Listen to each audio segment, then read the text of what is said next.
오늘은 지난주에 이어서 창세기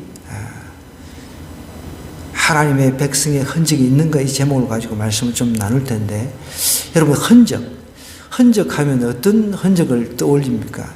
여러분 몸에 있는 흔적을 한번 생각해 보십시오. 저도 몸에 흔적이 많이 있습니다. 제 손에도 낫에 베인 흔적이 있어요. 어릴 때 이제 소꼴이라고 하면은 여러분들 이해를 하실려나 모르겠는데, 소가 먹는 풀을 이제 베는 거죠. 그것을 이제 베가지고 겨울철에는 이제 미리 여름철에 그 소가 먹을 음식 사료들을 준비를 합니다. 요즘에는 사료들이 이렇게 나와 있지만 우리 어릴 때는 직접 가가지고 풀을 베가지고 이제 소를 먹였거든요. 그런 경우가 많았습니다. 소가 이제 새끼를 낳고 그러면은 이제 떠들어 갈 수가 없으니까 직접 가가지고 낫지를 해가지고 이제 소를 먹이기도 했습니다. 근데 낫지를 하다가 잘못해가지고 어릴 때 낫지를 해가지고 아주 크게 베인 거예요. 그 기억자로 지금 심하게 흔적이 남아 있습니다. 또 하나의 제 그 몸의 흔적을 말하는 겁니다. 허벅지, 이거는 버스에서 보여줘야 되는데 이럴 수는 없잖아요. 그죠? 이 소를 타고, 그때 우리 동네 사람들은 다 소를 탔습니다. 소를 타고 내려가다가 둑인데, 제가 뭣도 모르고 둑 밑으로 이제 소를 타고 내려가다가 소가 발작을 해버렸어요. 그래가지고 소가 발작을 하는데 소가 벌쩍 지는데 제가 공중에 붕 떠가지고 뭔가 떨어지는데 하필은 철조망에 걸렸어요. 그래가지고 살찜이 푹 파여가지고 자전거에 실려갔습니다. 근데 그 상처가 지금도 보면은 이제 제가 샤워할 때마다 그 상처를 이제 보면서, 이제 제 친구도 그걸 봤기 때문에 오랜 친구가 너 그때 소 타다가 떨어졌잖아, 그거 괜찮냐고 지금도 그런 이야기를 합니다. 여러분, 왜 제가 이런 흔적에 대한 얘기를 하냐면, 오늘 하나님께서는 하나님의 백성의 흔적이 있는지 저와 여러분이 묻고 계신다는 거예요. 그 흔적을 무엇이라고 하냐면 할례입니다. 할례라고 하는 것은 남자의 그 시기를 잘라가지고 남자의 표피를 잘라내는 것입니다. 잘라내는 그 할례식을 통해서 이제 너와 나는 하나님과 하나님의 백성이다, 이런 언지를 하는 것입니다. 여러분들 하필이면 왜 다른데 그냥 잘 보이는데, 은밀한 부위가 아닌 잘 보이는데 이마박에다가 예를 들어서 이렇게 흔적을 남겨놓으면 참 좋을 텐데, 이마는 잘 보이잖아요. 그런데 하필이면 남자의 가장 중요한 심벌에다가 했을까? 그런 생각 한번 해보셨을까요? 근데 우리 남자들 같은 경우는 화장실에 갈 때마다 들여다보잖아요. 그 시기를. 그걸 들여다보면서 하나님이 정말 우리와 함께 약속을 하셨다, 언약을 맺었다, 너는 하나님의 백성이야. 그것을 화장실 갈 때마다 되새기는 그런 의미가 있다는 것이죠. 자, 오늘 이 할례에 대한 이야기를 좀 할 텐데, 아브라함이 이스마엘을 낳은 후에 13년이 지났을 때예요. 아브라함이 여러분 75세에 하나님의 부름을 받았어요. 하나님의 택함을 받았다는 거예요. 75년, 그러니까 75살에 하나님의 부름을 받아가지고 내 민족이 별처럼 많아질 것이다, 이렇게 했는데도 하나님의 그 약속의 말씀이 하루아침에 이루어지지를 않았습니다. 그 시간은 흘러서 이제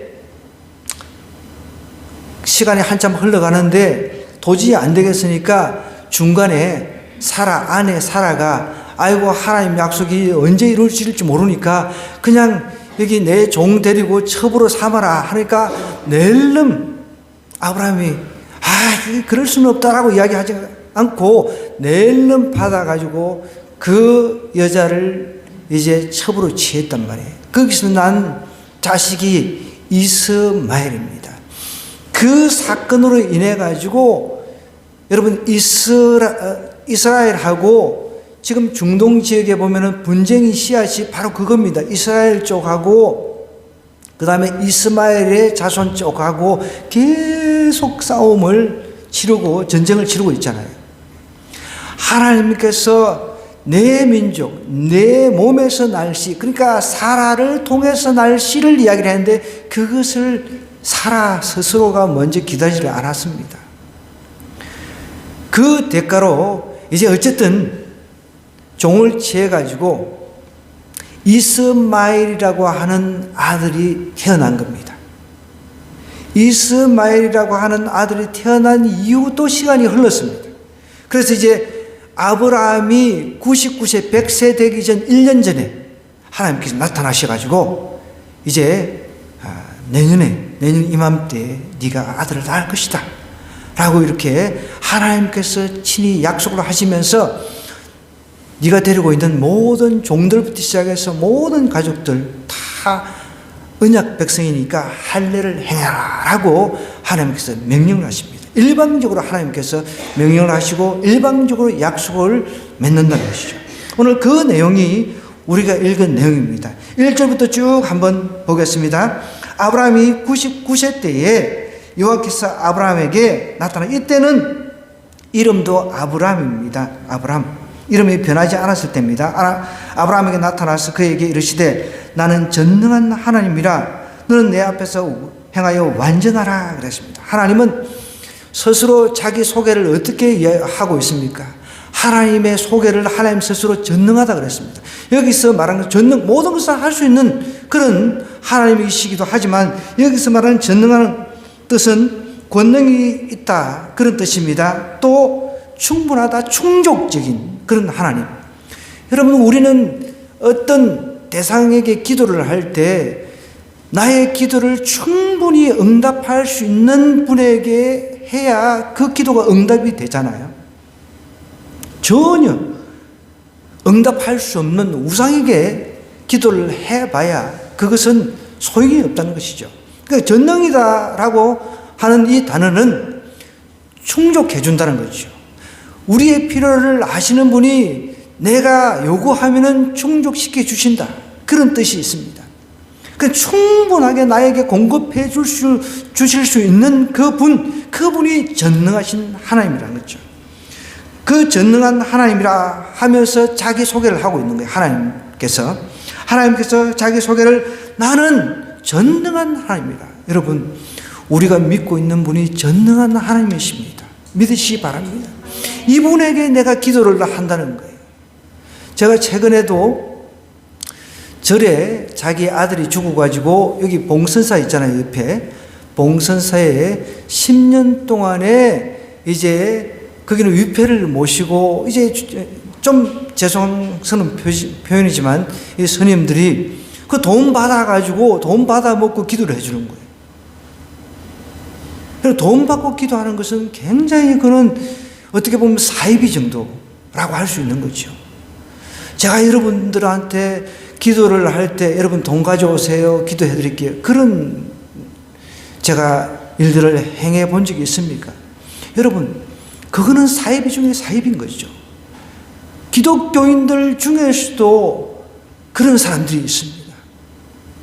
그거는 잘못된 거죠. 명백하게. 10년 동안. 이제 그것도 10년 지나고 나니까 이제 돈을 안 내니까 이제 안 해주나 봐요. 돈을 내면 해주고 돈을 안 내면 안 해주고 그런 게 어디 있습니까? 돈을 안 내도 해줘야죠. 만약에 해줘야 된다고 한다면은. 그런데 생각해 보십시오. 이미 죽은 사람들을 놓고 기도를 한들 그 기도는 의미가 없는 것입니다. 여러분, 종교개혁이라고 하는 것이 왜 일어났습니까?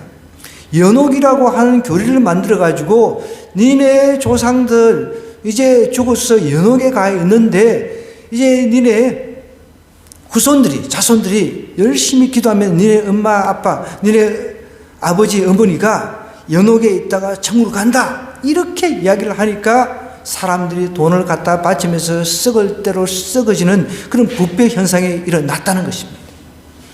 여러분, 우리가 믿는 하나님은 우리의 부족함을 채워주지 못하실 일 전혀 없는 하나님이시라는 그런 사실을 기억하시기 바랍니다. 내가 믿는 하나님이 전능한 하나님이라는 거죠. 충분하게 채워주실 수 있는 하나님이라는 거죠. 그런데 하나님을 믿고 있다는 게 얼마나 이 자부심이 있어야 됩니까? 근데 하나님이 뭔가 부족한 것 같이 그렇게 하나님을 취급해가지고, 여러분, 그러나 하나님을 믿지 마십시오. 하나님은 전혀 부족한 분이 아니십니다. 우리의 부족한 부분을 다 충분히 채워주고도 남으시는 분입니다. 그런 분을 내가 믿고 있다는 거예요. 그러니까 하나님이 이 소개를 하는 거예요. 자기 소개를 나는 부족한 하나님이다가 아니에요. 그죠? 전능한 하나님이다. 니네들 부족한 거 다 나는 니네들을 만든 하나님이라는 거죠. 전능한 하나님. 무에서 유를 창조한 하나님이라는 거죠. 전능한 하나님이다라고 소개를 하면서 이렇게 이야기합니다. 너는 내 앞에서 행하여 완전하라. 여러분, 사람이 어떻게 완전할 수 있습니까? 여기서 말하는 것은 도덕적으로 순결할 것, 그리고 성숙한 삶을 요구하는 거예요. 하나님께서 아브라함에게 나타나셔가지고 아브라함 75세 때 하나님께서 아브라함 불러주셨어요. 하나님께서 소명을 주셨다는 거예요. 하나님의 백성으로. 너는 이제 내 백성이다. 그때 이미 사람들이 수없이 많이 있었습니다. 그 중에서 하나님께 특별한 그 사람 아브라함을 부르셨다는 거예요. 그럼 하나님의 주권입니다. 하나님께서 주권으로 아브라함을 부르신 거예요. 그러면서 내가 네 자손들을 별처럼 많게 해주겠다. 별을 셀 수가 없잖아요. 그죠? 별을. 그만큼 많게 해주겠다. 그 말씀 그대로 지금 아브라함의 후손이 그렇게 이스라엘권에도 있고요. 그 다음에 또 우리가 우리도 마찬가지예요. 우리는 영적인 후사가 되겠죠. 영적 후사가 육적으로 영적으로 엄청나게 전 세계에 퍼져 있다는 것이죠. 그래서 이슬람권에서도 아브라함은 위대한 선지자로 보고 있습니다. 아브라함의 자손이라고 하는 것을 자기들도 부인을 하지 않습니다. 하나님께서는 아브라함에게 다시 나타나셔가지고 완전하라라고 이렇게 이야기하신 것은 하나님께서 약속을 하셨잖아요. 네 자손이 정말 별처럼 많아질 것이라고 했는데 아브라함이 세월이 지나다 보니까 자꾸만 믿음이 약해지는 거예요. 여러분, 하나님께서 그냥 빨리빨리 매일매일 나타나셔가지고 이렇게 나한테 이야기해주고 내가 기도만 하면 딱 짠 하고 나타나가지고 기도 들어주고 이러면 세상에 예수님 안 믿을 사람 누가 있겠습니까? 근데 어떤 때는 하나님께서 침묵하실 때가 있단 말이에요.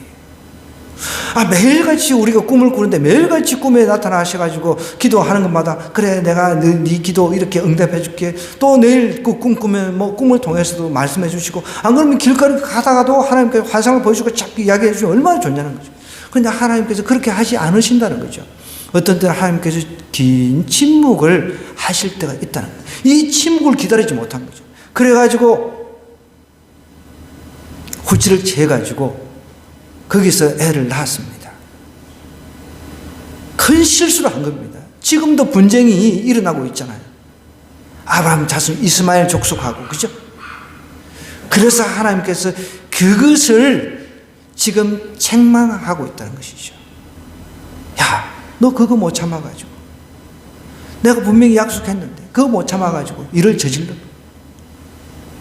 그런 의미가 있다는 것입니다. 그러면서 내 앞에서 행하여 도덕적으로 순결해라.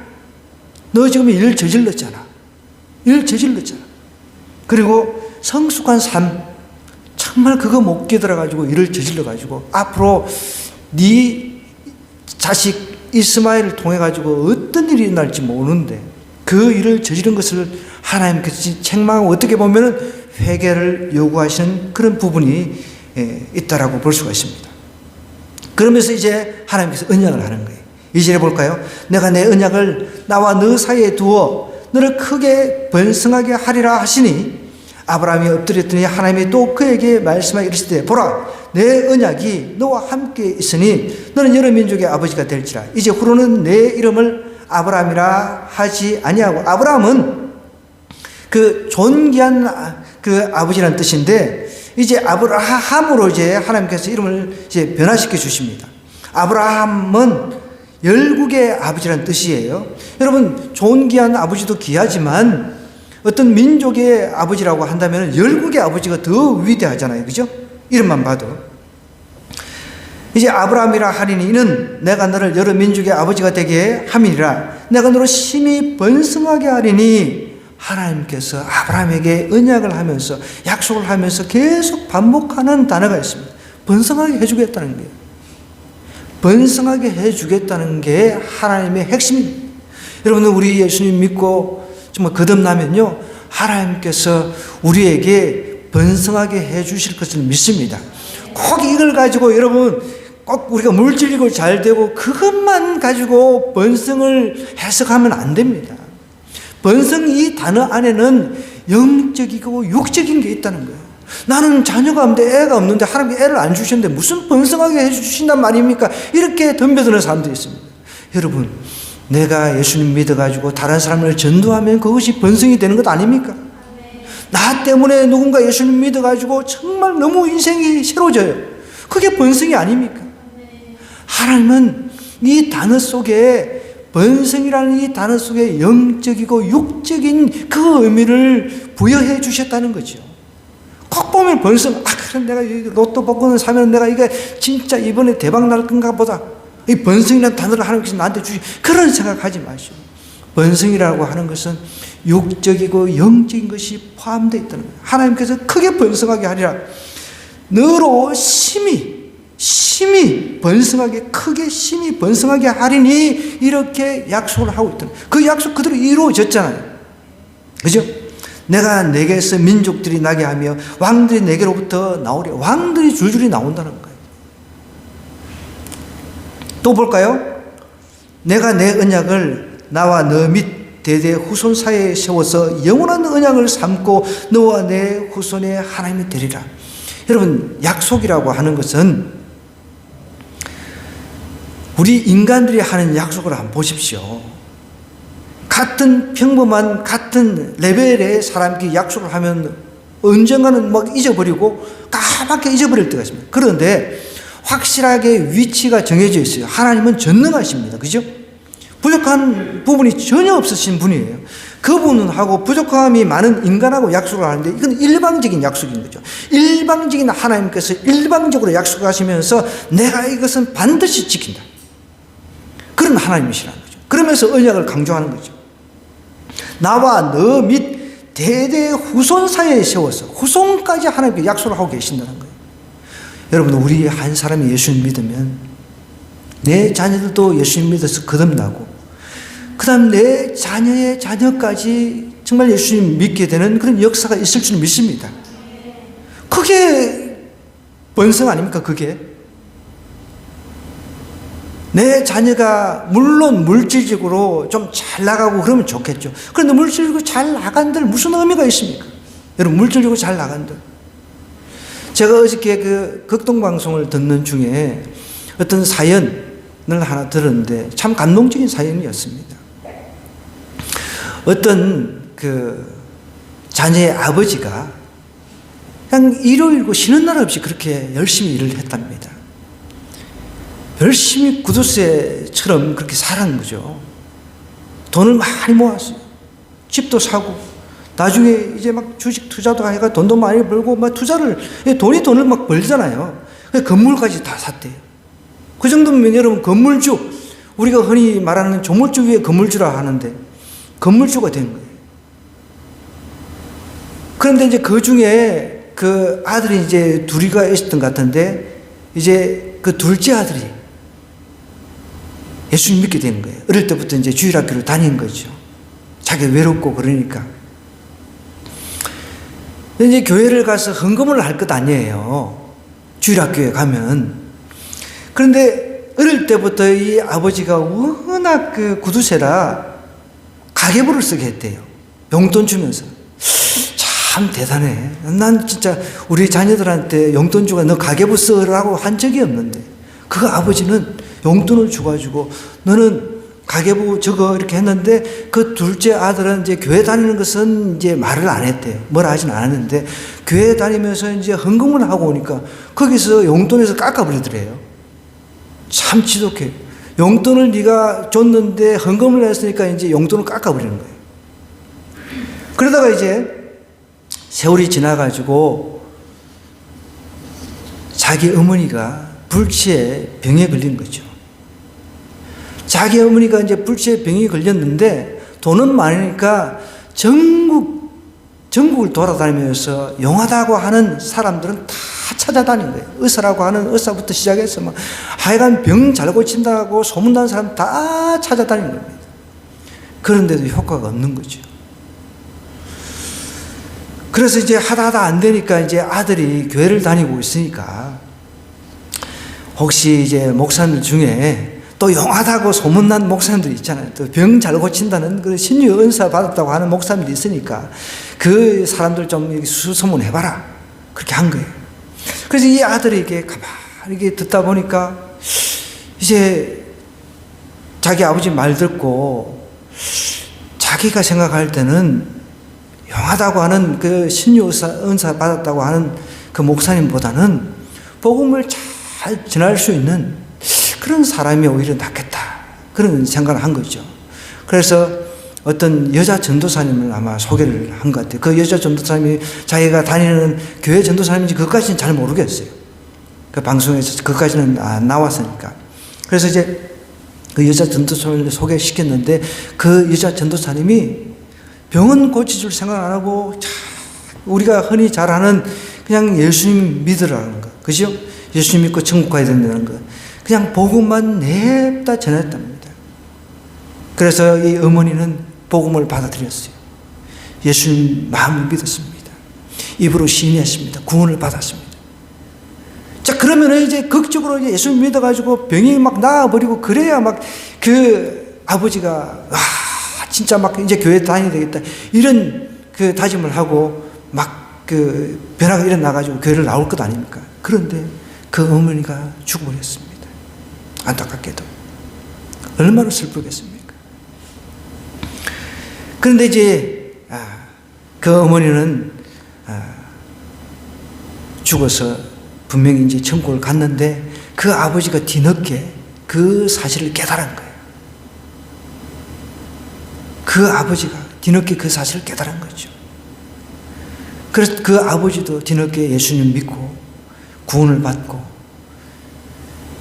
이제 열심을 다해서 작은 교회를 섬기면서 선교하는 해피엔딩의 그 이야기를 어제 제가 극동방송 그 사연 소개하는 그 코너에서 이렇게 들었는데 그 아버지가 그러더라는 거예요.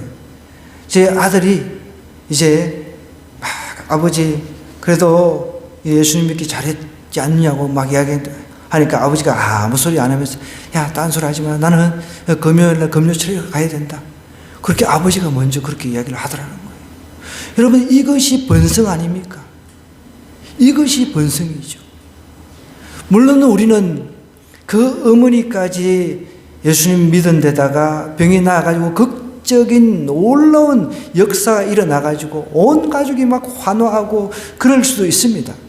그러나 하나님은 그렇게 역사하지 않으셨다는 거예요. 예수님 믿고 복음을 통해서 예수님 믿고 영접해서 천국 소망을 가지고 이제 하나님 품에 안기게 하셨다는 것이죠. 여러분, 우리에게는 이 번성이라고 하는 것을 하나님께서 언약으로 약속을 하셨습니다. 하나님께서, 전능한 하나님께서 약속을 하셨다는 거예요. 너와 내 후손에게 번성하게 해줄 테니까 니는 이렇게 하라. 니는 이것만 해라. 라고 하나님께서 지금 아브라함에게 이야기를 하시는 거예요. 내가 너와 내 후손에게 발전입니다. 내가 거류하는 이 땅 곧 가나안 온 땅을 주어 영원한 기업이 되게 하고 나는 그들의 하나님이 되리라. 이 말씀을 근거로 해서 이스라엘 백성들이 지금 살고 있는 곳은 우리 땅이다. 니네들 다 나가라 하니까 이제 기존에 살고 있던 사람들이 뭔 소리냐. 우리 조상들이 이미 수천 년 전부터 살고 있었는데 이게 분쟁의 또 씨앗이 되어서 중동 전쟁의 빌미가 되고 있습니다. 자, 이제 하나님께서 아브라함에게 이렇게 이야기합니다. 하나님이 또 아브라함에게 이르시되 그러즉 너는 내 언약을 지키고 내 후손도 대대로 지키라. 언약이라고 하는 것은 서로 어쨌든 일방적이지만 하나님하고 지금 아브라함하고 약속을 하는 거예요. 약속. 내가 이렇게 번성하게 해줄 테니까 너는 이것만 지키라. 너는 이것만 지키면 된다. 이렇게 얘기를 하는 거예요. 그게 뭡니까? 너희는 포피를 베어라. 11절입니다. 이것이 나와 너희 사이의 언약의 표징이라는 거예요. 너희들 남자들 포피를 베라는 겁니다.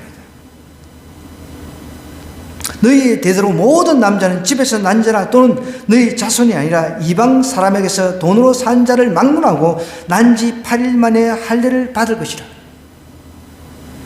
물론 지금도 이스라엘 백성들은 율법적입니다.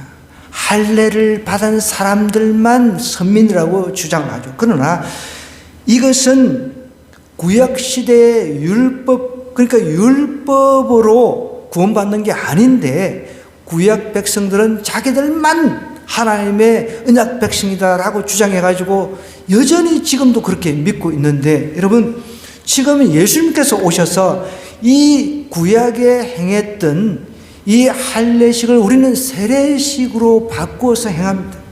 세례식이 무엇입니까? 세례식은 내가 이제 하나님 백성이 됐다는 거예요. 나는 하나님 백성이 되었으니까 하나님 백성다운 삶을 살 거야. 그렇게 만인 앞에 공표하는 것이 세례식입니다.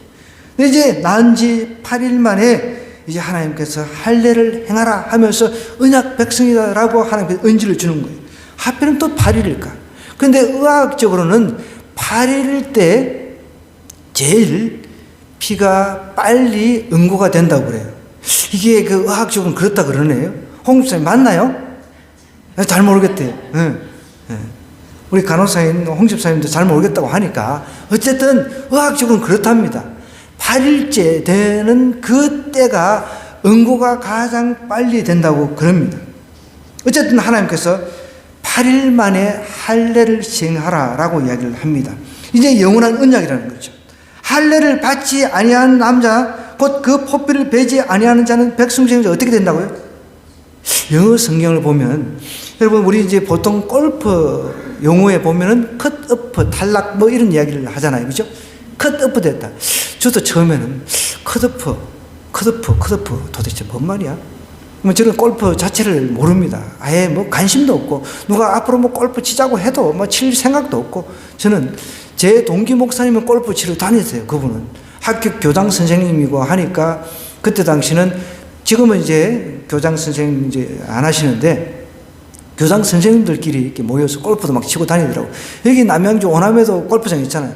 거기 골프장 와가지고 저한테 연락해봐요. 왜 어떻게 오시냐? 아이 골프 치러 왔다고. 보니까 우리 어디 어울림 거기서 보면은 밑에 골프장 보이죠? 산에 올라가면, 예. 그 골프장에 한 번씩 오면 저한테 연락하고 그랬습니다. 근데 이제 골프 이렇게 통과를 못하면 그게 컷오프라는 거예요. 근데 NIV 영어 성경에서 보면은 동일한 말이 나옵니다. 컷오프 된다는 거예요. 여러분 하나님의 언약 백성이 되지 않으면 우리가 컷오프 탈락된다는 거예요. 천국 백성 되지 못한다는 것입니다. 하나님께서는 백성 중에서 끊어진다라고 분명하게 이야기를 하고 있습니다. 행여 여러분 중에 하나님 백성에서 컷오프 탈락되는 사람 한 사람도 없기를 간절하게 소망합니다. 여러분, 우리는 하나님의 백성의 흔적이 있어야 한다는 겁니다. 하나님의 백성의 흔적이 있으려면요, 하나님의 백성의 흔적은 하나님 앞에서 완전하게 행하는 사람입니다. 다시 1절로 한번 돌아가겠습니다. 아브라함 90세 때 여호와께서 아브라함에게 나타나서 그에게 이르시되 나는 전능한 하나님이다. 전능하다 그랬습니다. 부족함이 없는 분이라는 거죠. 모든 것을 하실 수 있는 분입니다. 너는 내 앞에서 행하여 완전하라. 행하라고 하는 것은 진행하다 쫓으라는 거예요. 하나님, 그 완전하신 하나님을 따라서 살아가라는 것입니다. 일관성을 가지고 하나님을 향해서 흔들리지 말고, 하나님께서 약속했는데 조금 시간이 더디다고 냅다 첩을 지어가지고 이스마엘을 낳아가지고 그냥 온 세계가 분쟁의 씨앗들이 만들도록 아브라함이 그렇게 만들어버렸잖아요. 여러분, 우리 좀 어려움 만났다고, 조금 살면서 힘들다고, 기도 응답이 안 되다고 냅다 포기하고 그러지 마시기 바랍니다. 어떤 때는요, 가족 구원의 문제 같은 경우는 평생을 기도를 해도 잘 응답이 안 되는 경우가 있습니다. 죽기 전에라도 여러분 예수님 믿으면 그거라도 정말 다행이죠.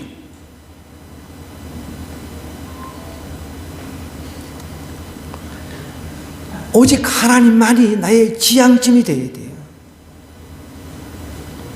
아브라함은 그동안 하나님께서 아브라함에게 분명한 약속을 하셨음에도 불구하고 믿음이 막 흔들려 버리는 거예요. 믿음이. 여러분, 환경에 따라서 흔들리는 것은 믿음이라고 할 수가 없는 겁니다. 우리의 최종 목표는 예수님을 쫓아가는 겁니다. 닮아가는 겁니다. 에베소 4장 13절에 이렇게 이야기를 하고 있습니다. 우리가 다 하나님의 아들을 믿는 것과 아는 일이 하나가 되어 온전한 사람을 이루어 그리스도의 장성한 분량이 충만한 데까지 이르리니 그랬습니다. 예수 그리스도를 닮아가는 이 일은 죽는 그 순간까지 하는 겁니다. 그것을 우리는 이제 신학적인 용어로 성화라는 표현을 씁니다. 성화되어 간다는 거예요. 도덕적으로. 오늘 이제 우리가 이 상태에서 만족하지 않고 내일은 좀 더 예수님을 더 쫓아가고 예수님을 더 닮아가고 모레는 더 닮아가고 죽는 그 순간까지 점차 우리가 거룩해지는 그런 훈련을 통해서 죽는 그 순간에 이제 성화가 완성이 된다는 거죠.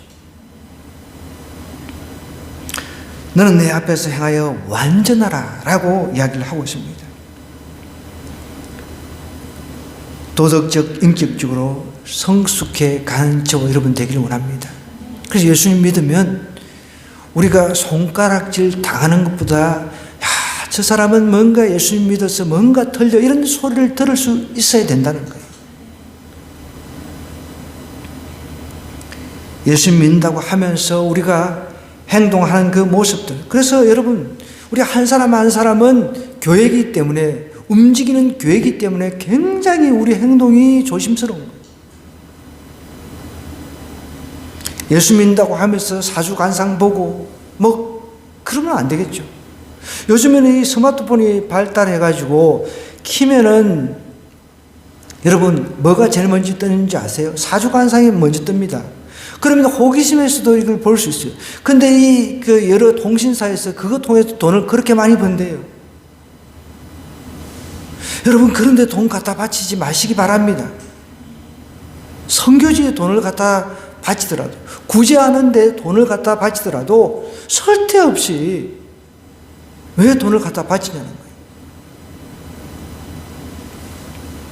그러니까 사람들의 그 심리를 알기 때문에 장사하는 기업들은 거기에 초점을 맞춰가지고 사람들의 돈을 야금야금 빼내는 거죠. 시간당 그 상담하는 상담료가 아주 비싸요.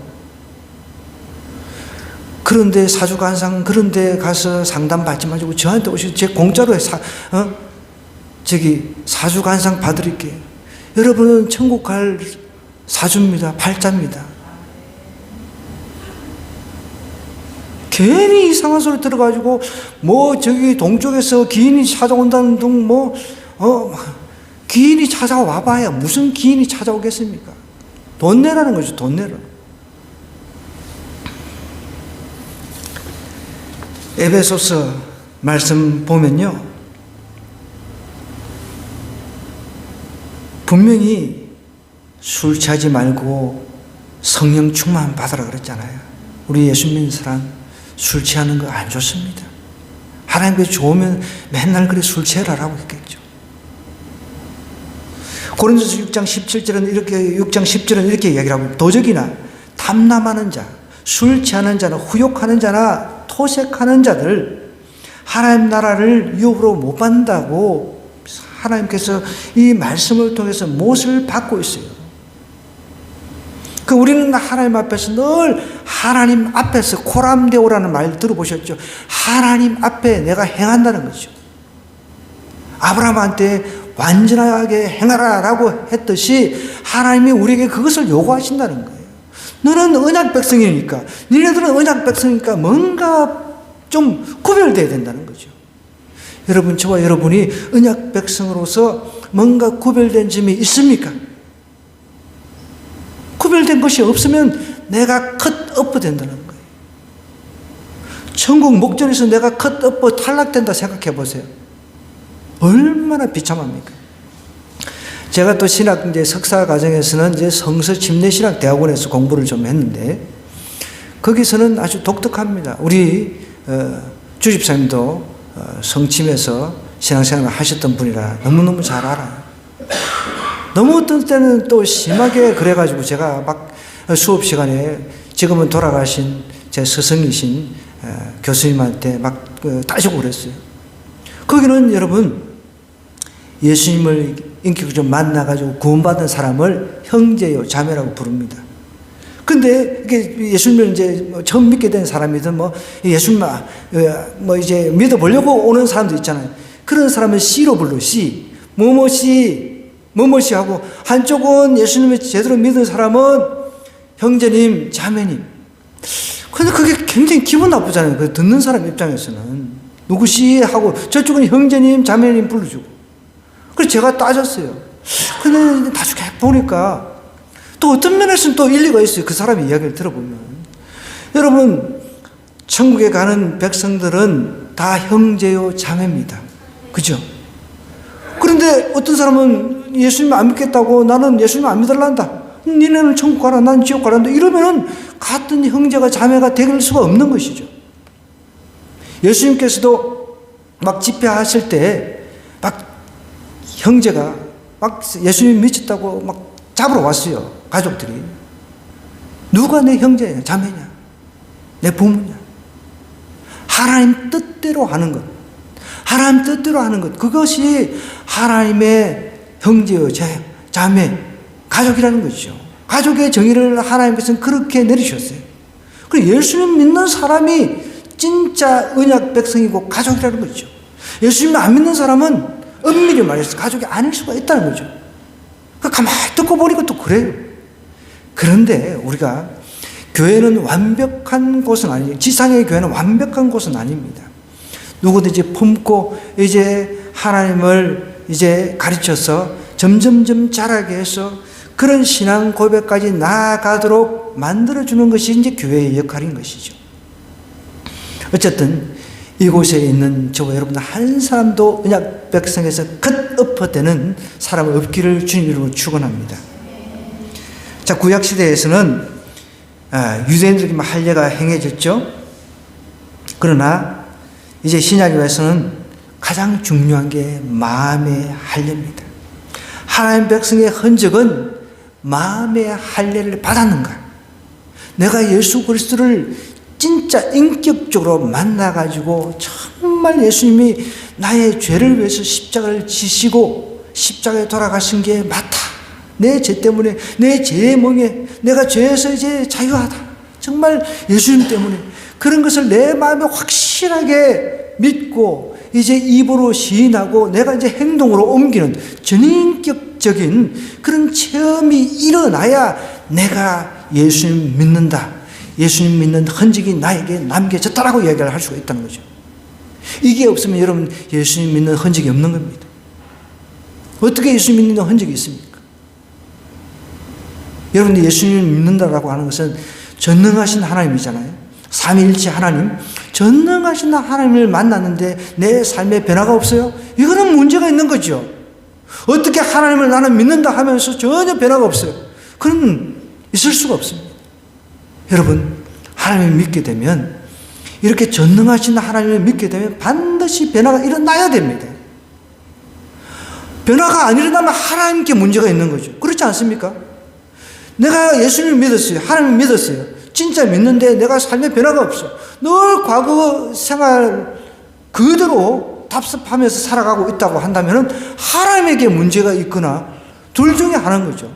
하나님에게는 문제가 없어요. 왜? 전능하시니까. 그런데 내가 전능한 하나님, 내가 부족한 내가 전능하신 하나님을 만났어요. 그럼 반드시 변화가 일어나는 겁니다. 아, 내가 언약 백성이구나. 내가 이렇게 살면 안 되지. 내가 과거에 왕탕하게 살았는데 내가 이제 언약 약속의 백성이구나. 내가 이제 천국 시민권을 가지고 있는데 내가 천국 시민권자로서 내가 바르게 행동해야지. 여러분, 예전 조선시대 때나 고려시대 때 왕족이 있었잖아요. 왕족. 조선시대 때는 양반이라고 있었습니다. 양반 쌍놈을 구분했습니다. 그 양반들이, 양반은 종들하고 놀지도 않았습니다. 그죠? 그거 우리가 배워서 알잖아요. 종하고 상종을 하지 않았다는 거죠. 양반은 그 말투도 양반 말투를 썼다는 거예요. 근데 어떤지 그 드라마 같은 거 보면 가끔씩 돈을 주고 양반을 이제 사가지고 하면서 흉내를 내는데 그게 잘 안 돼. 돈 주고 사가지고 되지를 않습니다. 여러분, 이거는 하나님 언약 백성 되는 건 돈 주고 살 일이 아니라는 거예요. 믿음의 영역인 겁니다. 제대로 믿으면 여러분, 내 삶의 변화가 일어난다는, 변곡점이 생긴다는 것이죠. 그러면 내가 언약 백성이 되어서 내 삶이 번성이 될 것이 확실하다는 것이죠. 하나님이 그것을 이야기를 하고 있습니다. 구약시대에 남자에게만 이제 할례가 시행됐다라고 한다면, 이제 신약을 살고 있는 이 시대는 우리가 예수님 때문에 우리가 마음의 할례를 받을 수가 있는 거예요. 예수님을 내 마음을 그러고 깊이 영접만 하면은 내가 이제 언약 백성 안에 들어가는 겁니다. 컷오프 되지 않는 언약 백성이 된다는 것이죠. 여러분, 우리가 신앙생활을 한다는 것은 무엇을 의미합니까? 예수님께서 나의 허물과 죄악 속에서 나를 구원하기 위해서 대신 저주와 진노를 받으시고 십자가에서 붉은 피를 흘려주셨다는 것을 내 마음으로 믿는 것입니다. 그 피로 제사함 받았다면 나는 이제 예수님의 피 흘리심에 대한 그 감격이 있어야 돼요. 그리고 예수님이 나를 위해 피 흘려주셨음에 감사를 갖고 예수님을 증거하는 삶을 살 수밖에 없습니다. 내가 언약 백성인데 언약 백성을 자랑하지 못한다고 하면 문제가 있는 거죠. 내가 약속의 그 인치심을 받은 약속의 자녀란 말이에요. 자녀가 됐어요. 얼마나 좋습니까? 저 어릴 때요, 10대 때 이제 보따리를 싸주시고 이제 아버지한테 인사를 드리고 나왔습니다. 중학교 졸업하자마자 졸업하는 날 제가 나왔어요. 물론 아시는 분들은 아시겠지만 제가 생모 때문에 이제 생모가 저를 갖다 맡기고 떠나버려가지고, 근데 지금 시골에 계신 어머니, 저를 너무 힘들게 했습니다, 정말. 그런데 나중에 제가 다 용서를 했죠. 미안하다고 하니까. 어쨌든, 이제 사회라고 하는 곳을 처음 나가가지고 이제 사회생활을 시작하게 됐습니다. 제일 처음 찾은 게 제가 중국집이었어요, 중국집. 할 수 있는 게 없으니까. 기술이 있습니까? 뭐가 있습니까? 중졸 학력을 가지고 할 수 있는 게 한정되어 있잖아요. 배달 말고는 할 수 있는 게 없었어요. 중국집에서 이제 배달을 하다가 한 달 동안 얻어 터지기도 하고 그런 이제 일을 하다가 고향 형님을 만나가지고 제가 이제 병원에 이제 근무를 하면서 거기서 이제 공부를 해서 검정고시 치고 이제 쭉쭉 공부를 해 나갔는데, 거기서 이제 공부를 하면서 병원에서 근무를 하면서 이제 우리 고향 동생도 이제 우리 어릴 때는 다 어려웠잖아요. 그래서 이제 보통 중학교 졸업하고 나와가지고 이제 고학하면서 공부하는 학생들이 많았습니다. 그 이제 동생은 그 아주 부잣집에 들어가서 노인 할아버지 변호사를 이제 수발드는 그런 일을 했어요. 그런 가운데 이제 저한테 한번 찾아와가지고 나한테 누구 어떤 좀 부잣집에 양자로 들어가는 이야기를 막 하는 거예요. 막 기대가 되는 거예요. 물론 그게 나중에 이제 그런 일은 없던 일도 됐는데 막 기대가 되는 거예요. 부잣집에 양자로 가면은 거기에서 공부도 할 수 있다, 그런 이야기를 하는 거예요. 얼마나 제가 기대한지 몰라요. 그 부잣집에 가가지고 나도 양자로 들어가서 내가 공부하고 싶은 거 마음 공부할 수 있겠구나, 이런 기대를 했다는 거예요. 여러분, 우리가 하나님의 아들이 됐다는 거예요. 하나님의 아들로 삼아주셨다는 겁니다. 이 감격이 있어야 돼요. 그래서 같은 레벨이 된 겁니다. 예수님이 우리 어떻게 보면 가장 큰 형님이 된 겁니다. 예수님하고 친구가 되고 형님이 된 거예요. 하나님하고 친구가 된 거예요. 이런 감격이 없다면 여러분, 우리 예수 믿는 게 아니에요. 제가 그러잖아요. 제가 그 부잣집에 양자로 갈 수 있다. 그것 때문에 엄청 기대를 했었습니다. 거기 가면 공부도 할 수 있다고. 제가 예수님 믿어보니까요. 세상에 어떤 것보다 좋은 게 예수 믿는 거예요. 세상에 어떤 것보다 좋은 게 예수 믿는 거예요. 이거 뭐 다른 거하고 같이 뭐 어떤 비교할 수가 없는 거예요. 여러분 예수님 믿고 변하지 않으십니까? 그럼 잘못 믿는 겁니다. 내가 언약 백성이라는 것 잊지 마시기 바랍니다. 예수님을 확실히 믿어서 변화가 일어나지 않으면 내가 청 문턱에서 컷 엎어된다는 사실을 기억해야 돼요. 정리를 하겠습니다. 하나님의 백성된 흔적을 가진 사람은요, 하나님 앞에서 완전하게 행하는 사람입니다. 도덕적으로 그게 성숙해 간다는 것이죠. 또 하나님의 백성된 흔적을 가진 사람은 하나님 앞에서 영적 할례를 받은 사람입니다. 영적 할례. 이 중에 또 영상으로 시청하는 사람 중에 한 사람도 영적 백성, 할례 받지 않은 사람 한 사람도 없기를 간절히 주님 이름으로 간절히 축원드립니다.